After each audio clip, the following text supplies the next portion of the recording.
Hi everyone, welcome to my channel.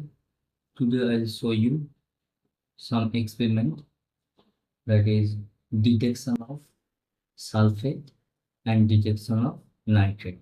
Both I'll perform weight test. For sulfate sample, I take ZnSO4 solution. Okay, ZnSO4 solution. Now that one, barium chloride. Okay, barium chloride, clear solution. ZnSO4 also clear solution. Little bit hazy, that is due to, see, I'm using that normal tap water, that's why. Actually we need distilled water. See the change. See, it formed barium sulfate. That barium sulfate, milky white precipitate, barium sulfate, which is insoluble in dilute HNO3. Now see, this one dilute HNO3, I'm checking its solubility. That milky white precipitate of that barium sulfate, it is insoluble in dilute HNO3. See, no change. I am adding dilute HNO3, no change. So it is insoluble in dilute HNO3. That milky white precipitate of barium sulfate. So that one, detection of sulfate ion. Weight test. Sulfate does not have any dry test, because see, in dry test we use concentrated H2SO4. Now this radical is sulfate, so it cannot be replaced. So for sulfate radical, that is sulfate anion, there is no dry test, only weight test, that by using barium chloride.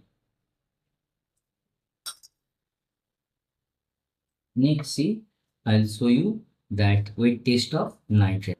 Dry test, another one day I'll show you today, that weight test of nitrate, that is brown ring test. Now for this, see, freshly prepared FeSO4 solution. As a nitrate sample, I take aluminum nitrate solution, aluminum nitrate for nitrate source. See, so, and that concentrated sulfuric acid, concentrated sulfuric acid. Now that addition of concentrated sulfuric acid, that you have to learn it properly. Okay, and when you use concentrated acid, always use test tube holder. See,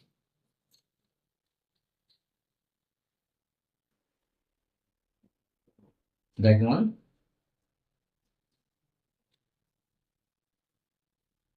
that aluminum nitrate, clear solution of aluminum nitrate.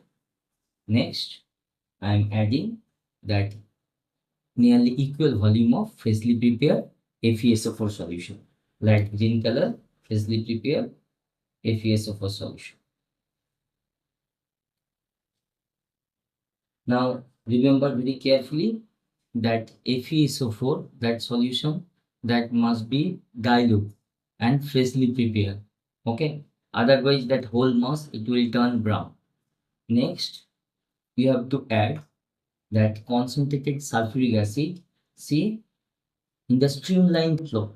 Okay, that addition is important. Addition is important. You have to add it slowly through the side of that wall of that test tube in streamline flow. H2SO4 is heavier, so it will form the lower layer. You have to keep it for some time. Then you will get that formation of ring. This addition, do it carefully. Hold that test tube in that inclined position.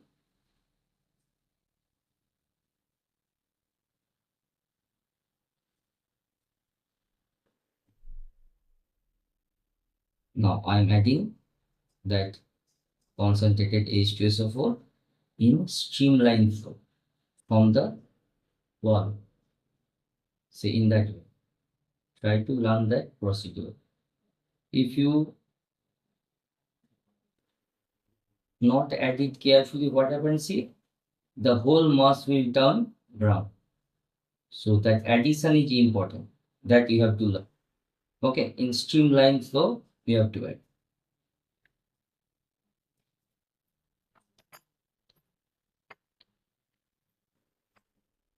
And see, when you use concentrated H2SO4, always use gloves and test tube holder. Okay. See, one time it is most corrosive acid, that concentrated H2SO4. It will take some time. Lower layer, concentrated H2SO4, it is heavier, it will form lower layer. And at the intersection, you will get that ring. Just wait for a few minutes.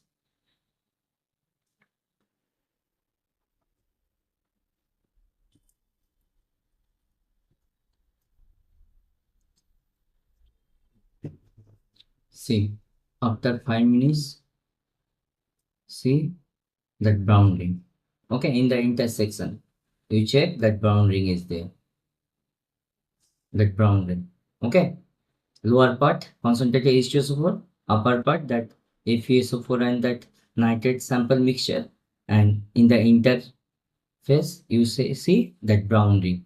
Okay, that is confirmatory test of nitrate.